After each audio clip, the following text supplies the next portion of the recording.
प्रयाग की इस धरती पर इन मेलों का क्या महत्व है, क्यों आयोजित किए जाते हैं ये मेले और इसके जरिए हम समाज को क्या संदेश देना चाहते हैं, आइए जानते हैं आचार्य श्री के मुख से। प्रयाग आज नहीं, बहुत प्राचीन समय से देश के बड़े बड़े ऋषि, बड़े बड़े विद्वान और तपस्वी इस भूमि पर आते रहे हैं और इस भूमि पर बैठ करके विचार का विमर्श होता था देश, समाज, राष्ट्र और धर्म के संबंध में, जिसके बारे में त्रेता में भी वर्णन आया है। भरद्वाज ऋषि का आश्रम है यहाँ। तत्कालीन समय में भी यहाँ इसी प्रकार से मेला लगा करता था और बड़े बड़े ऋषि महर्षि आया करते थे। और उनके जाने के बाद एक बार भरद्वाज जी के आश्रम पर याज्ञवल्क्य जी ठहरे और उस समय ऋषियों ने याज्ञवल्क्य जी को प्रश्न किया भगवान राम के बारे में, राम कौन मैं पूछूं तो ही। तो ब्रह्म के बारे में जो विचार की चर्चा होती रही उसकी ये स्थली है। यहाँ धर्म, अर्थ, काम और मोक्ष ये चारों विद्यमान हैं। यहाँ तक कि जब सृष्टि में महाप्रलय हो जाता है और पूरी पृथ्वी जलमग्न हो जाती है, कुछ भी अवशेष नहीं बचता, ऐसे समय में यहाँ जो अक्षय वट विद्यमान है उस अक्षय वट के सर्वोपरि भाग में पुनः भगवान नारायण ब्रह्मा जी के नाभि से कमल की उत्पत्ति और वहाँ से पुनः सृष्टि का श्री गणेश होता है। ऐसी इस संस्कृति को रखने के लिए ऐसे मेलों की आवश्यकता है और हमारा भारत देश तो मेलों का, पर्वों का और बड़े बड़े व्रतों का ये देश है, जहाँ गंगा, गीता, गौ, गोविंद, गायत्री और गुरु की अक्षुण्ण परंपरा बनाए रखने के लिए संत, महात्मा, विद्वान और सारे ऋषि और महर्षि एकत्रित होकर के समाज को किस ढंग से आगे बढ़ाया जाए, हमारी धार्मिक उन्नति कैसे हो, हमारी सांस्कृतिक उन्नति कैसे हो और हमारी भौगोलिक परिस्थितियां कैसी हों, हमारे देश के विकास के बारे में हम चर्चा करते रहे हैं। और यहीं से प्राचीन समय में भी ये तय होता रहा कि देश के संचालन में जो राजनीतिक क्षेत्र है उनको किस प्रकार का परामर्श होना चाहिए। यहाँ तक कि बड़े बड़े ऋषियों के साथ बैठ करके तत्कालीन समय के राजा और महाराजा आदि संचालन का कार्य उनके परामर्श से किया करते थे।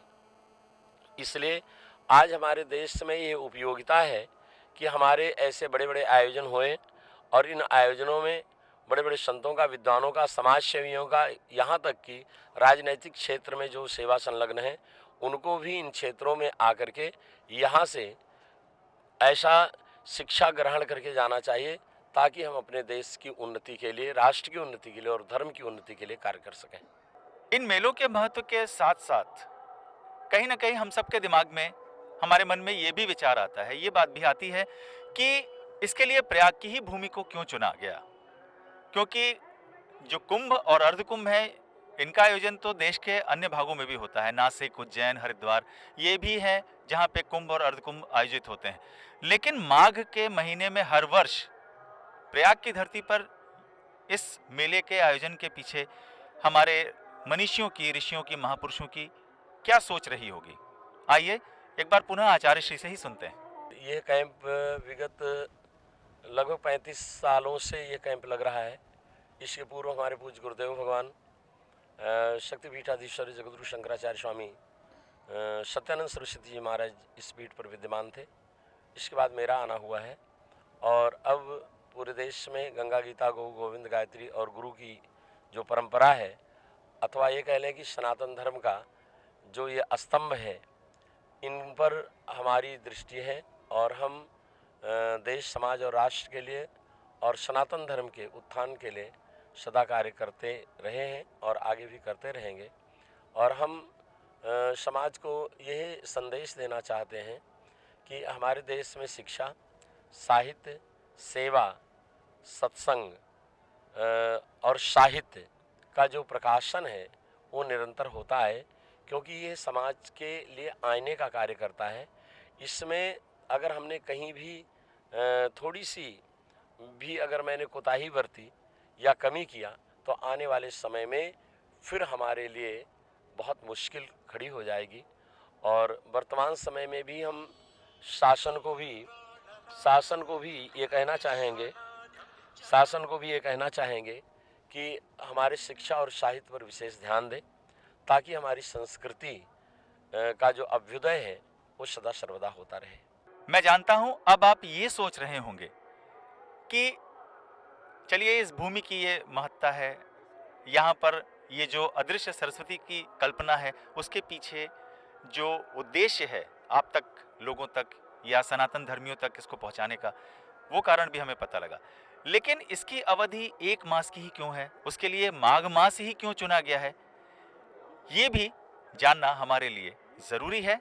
तो आइए एक बार पुनः आचार्य श्री के ही मुख से इसके भी बारे में सुनते हैं। माघ मकर गति रवि जब होई, तीरथ पति आओ सब कोई। जब माघ में सूर्य मकर राशि में प्रवेश करते हैं और सूर्य उत्तरायण जिस समय होते हैं, उस समय ऐसी मान्यता है कि समस्त तीर्थ यहाँ पर विद्यमान होते हैं, क्योंकि प्रयाग तीर्थों के राजा हैं। जैसे पुष्कर समस्त तीर्थों के गुरु हैं, वैसे ही प्रयागराज समग्र तीर्थों के राजा हैं। इसलिए अन्य जितने भी तीर्थ हैं वो इस समय यहाँ विद्यमान होते हैं।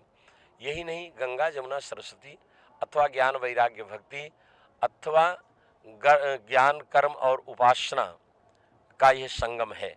यहाँ सरस्वती लुप्त होती हैं। और आपको मैं ये बताऊं कि गंगा जमुना यहाँ प्रत्यक्ष हैं, लेकिन सरस्वती का प्रत्यक्ष दर्शन होता नहीं। तो किसी ने प्रश्न किया, तो गंगा जमुना है और सरस्वती यहाँ नहीं है, तो फिर ये त्रिवेणी कैसे कहलाती है?